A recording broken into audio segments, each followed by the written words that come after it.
Breaking news చూస్తున్నాం. లోక్సభ ఎన్నికల ప్రక్రియ ముగిసిపోయింది. ఇక వరుసగా మూడోసారి ప్రధానమంత్రి నరేంద్ర మోదీ సారథ్యంలో ఎన్డీఏ కూటమి ప్రభుత్వాన్ని ఏర్పాటు చేసేందుకు రంగం సిద్ధమైంది. ఈ వారంలో కొత్త ప్రభుత్వం ఏర్పాటు కోసం రాష్ట్రపతి భవన్లో ఏర్పాట్లు చకచకా కొనసాగుతున్నాయి.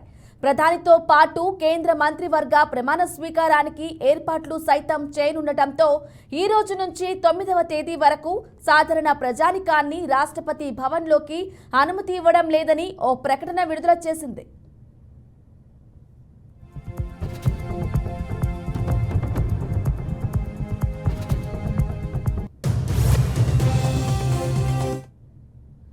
మరోవైపు ఎన్డీఏ ప్రభుత్వ ఏర్పాటుకు పర్మిషన్ ఇవ్వాలంటూ రాష్ట్రపతిని బీజేపీ సారథ్యంలోని ఎన్డీఏ కూటమి కోరనుంది. అటుపై ప్రధాని మోదీ సారథ్యంలో కొత్త కేబినెట్తో రాష్ట్రపతి ద్రౌపది ముర్ము ప్రమాణ స్వీకారం చేయించనున్నారు.